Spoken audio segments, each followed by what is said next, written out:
Le cycle de conférences sur l'intelligence artificielle débute sa seconde année à la Cour de cassation par une conférence sur l'intelligence artificielle et la fonction de juger.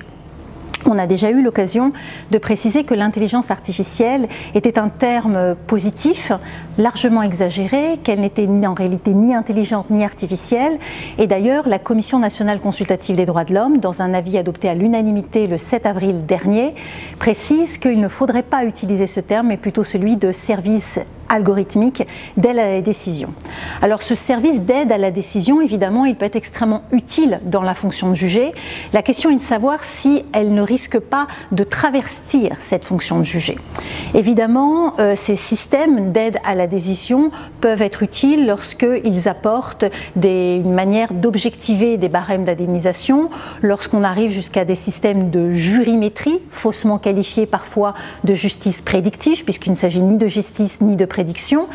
Mais tout cela, évidemment, n'est pas sans effet sur le cœur de la mission de juger. Est-ce que l'usage des algorithmes bouleverse la fonction de juger? Est-ce que le juge n'est pas alors retranché dans sa seule mission de dire le droit en oubliant un peu sa fonction d'interlocuteur social?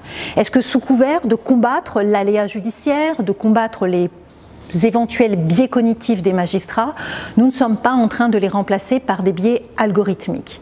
Évidemment, il s'agit là d'une question fondamentale, d'une question qui touche aux droits fondamentaux, et la conférence a pour objet d'envisager tous ces liens, toutes ces interactions, l'encadrement juridique naissant, balbutiant et encore insuffisant de l'intelligence artificielle dans le domaine de la justice.